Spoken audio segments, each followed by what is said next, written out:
कि इनसे सिर्फ वोट हासिल करो, यकीनन मोदी अमित शाह को हम हराएंगे इंशाअल्लाह ताला, और हराएंगे। और जितने शहरी के हुकूक है जो संविधान ने हमको दिए उसको हासिल करेंगे। जिस पार्टी को आपने वोट दिया वो सिर्फ वोट हासिल किया, आपके हुकूक नहीं दिए। मजलिस ये कह रही है कि वोट भी दो, बीजेपी आरएसएस को हराएंगे, जिसने धोखा दिया उनको हराएंगे और आपके हुकूक आपको दिलाएंगे। देखो नौजवानों, बुजुर्गों, माँ और बहनों, फर्क को महसूस करो। एक सिर्फ वोटर होता है, एक शहरी होता है सिटीजन। वोटर सिर्फ वोट डाल के जाके सो जाता और वो उस उम्मीद पर घर को जाके सो जाता कि कुछ बदलेगा नहीं। अगर तुम शहरी बनोगे, मैं तुमसे वादा कर रहा हूं, हम सीमांचल पर एक इनकलाब लाएंगे, सबको नीचे से लेके ऊपर तक बदल देंगे। आप तैयार हैं नीचे से लेके ऊपर तक बदलने के लिए? आप तैयार हैं कि हम सब बदल दें, भ्रष्टाचार को खत्म करें, बिजली बराबर मिले, पुल बने? तो फिर आपको इनकलाब पैदा करना पड़ेगा। तो तैयार हैं नौजवानों, बुजुर्गों, आप तैयार हैं? सिर्फ यहां पर हाथ उठाकर घर में जाके सो नहीं जाना, सो नहीं जाना। इस सोच को बरकरार रखो इलेक्शन और मतदान के दिन तक, तभी जाकर हम बदलाव लाएंगे। अपनी ताकत का मुजाहरा कब करोगे बिहार के मुसलमानों? तुम 19% हो। याद रखो, अगर तुम मुत्तहिदा तौर पर अपने वोट का इस्तेमाल करोगे तो कोई हुकूमत नहीं बना सकेगा, कोई मुख्यमंत्री नहीं बन सकेगा। तुम्हारा हाल एक हाथी की तरह है। हाथी को अपनी ताकत का अंदाजा नहीं होता। तुम में बहुत ताकत है, तुम सिर्फ एक करवट लो, तुम सिर्फ खड़े हो जाओ। देखो नीचे से ऊपर तक एक इनकलाब आएगा, तूफान आएगा, जो नौजवानों तुम्हारे मुस्तकबिल को अच्छा करेगा।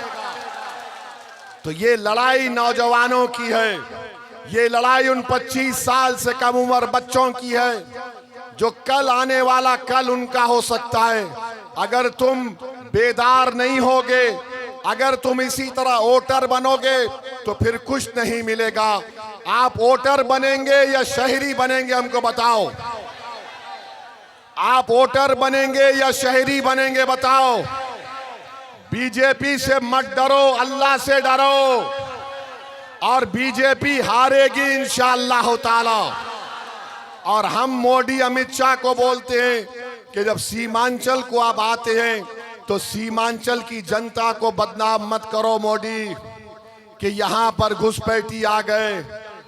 इस सीमांचल की सरजमीन पर एक एक बच्चा, एक एक हमारी माँ, हमारी बहन, एक एक बुजुर्ग भारत का है, कोई बांग्लादेशी नहीं है। कोई बांग्लादेशी है? हम सब भारत के हैं ना। अब मोदी आकर बोलते हैं यहाँ पर घुसपैठी आ गए, तो उसका जवाब यह है कि मोदी को हम बोलते हैं 11 साल से प्रधानमंत्री मोदी है या सीमांचल का कोई शख्स है, बताओ। होम मिनिस्टर, गृह मंत्री अमित शाह है या फिर वारिस पठान है, हमको बताओ। तो फिर तुम्हारे नाक के नीचे अगर कोई बांग्लादेशी आ गया तो तुम नाकाम, तुम कुर्सी छोड़ के जाओ। मगर मोदी आके फिर बोलेंगे डरना नहीं, डरना नहीं, ये हारेंगे इंशाअल्लाह ताला। आप और हम मिल के हराएंगे मोदी को, भारत को और सीमांचल को बचाएंगे, बिहार को बचाएंगे। और जब अगर कोई आरएसएस का आदमी बोलेगा अरे सीमांचल में बांग्लादेशी है, तो बोलना सीमांचल में नहीं है, दिल्ली में मोदी की एक मुंह बोली बहन है, जिसको बांग्लादेश की जनता ने भगाया तो वो मोदी के पास आ गई। मोदी ने कहा मेरी बहना मेरे छत्र छाया में रहना। हम मोदी जी को बोलेंगे आप सीमांचल को लाओ, हम उसको बताएंगे बांग्लादेश का रास्ता और उसको ढकेल देंगे बांग्लादेश में। कितना जुल्म किया जा रहा है बंगाल के हमारे बंगाली जबान बोलने वाले मुसलमानों को पकड़कर उठाकर बांग्लादेश में फेंक देते हैं। आज अखबार में रिपोर्ट पढ़ा कि कोलकाता हाई कोर्ट ने कहा कि 4 हफ्ते में वो जो 2 बंगाली मुसलमानों को मोदी की हुकूमत ने बांग्लादेश में ढकेल दिया, उनको वापस लाओ। उसमें हमारी एक बहन है, 8 महीने की प्रेग्नेंट है, हामिला है, उसको पकड़कर बांग्लादेश में फेंक दिए। ये जुल्म का खात्मा होगा।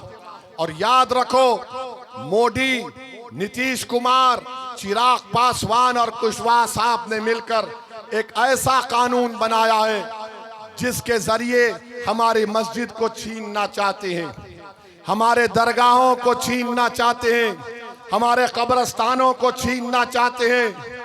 वक्फ का मालिक कौन होता है बताओ? वक्फ का मालिक कौन होता है? जोर से बोलो, वक्फ का मालिक कौन हो सकता है? जोर से बोलो ताकि दिल्ली तक आवाज जाए, वक्फ का मालिक अल्लाह। अब मोदी बोलते नहीं, मैं मालिक बनूंगा। मोदी जी, आप टकरा नहीं सकते जमीन व आसमान के खालिक से इंशाअल्लाह ताला। ये हासिल करना चाहते हैं। जब वोट डालने जाओगे तो याद रखना ये भी कि जब मोदी की पार्टी ने, नीतीश कुमार ने, चिराग पासवान ने ये कानून लाया तो भारत की पार्लियामेंट में आपका भाई, आपका बेटा, आपका खादिम असदुद्दीन ओवैसी ने उस बिल की धज्जियां उड़ा दी कानून और संविधान का हवाला देकर।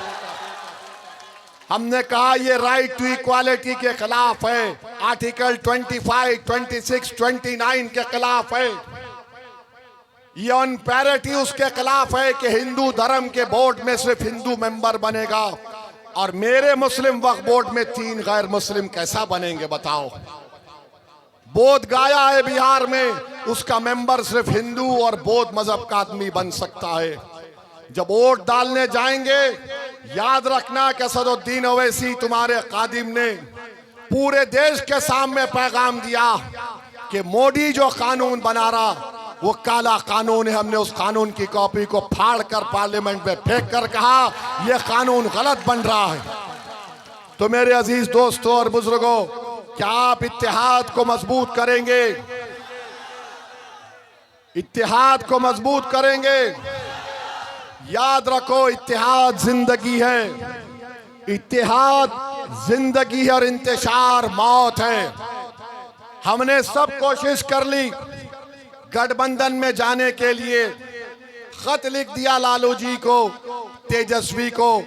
अब बिहार की जनता जानती है, सीमांचल का बच्चा बच्चा जानता है, भारत जानता है कि ओवैसी और अख्तरुल ईमान ने बीजेपी को रोकने की कोशिश की बिहार में, और कौन रोकना नहीं चाहता वो आप जानते हैं और आपको इसका भी फैसला करना पड़ेगा।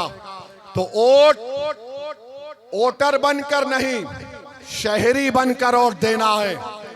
आपके राइट्स आपको मिलना है और मिलेंगे इंशाअल्लाह ताला। आपका बेहद शुक्रिया, आप इतनी देर से यहाँ पर आए, इतनी गर्मी में आप यहाँ पर बैठे। अब आप जब घर जाएंगे, जब कभी बिजली बंद होगी तो दिमाग में एक ही बात डालना कि मतदान के दिन मैं विधायक की बिजली बंद कर दूंगा इंशाअल्लाह। साथ देंगे ना? तो लगाइए मेरे साथ, सीमांचल की जनता जिंदाबाद, सीमांचल की जनता, सीमांचल जिंदाबाद, सीमांचल जिंदाबाद। नारे तकबीर, नारे तकबीर।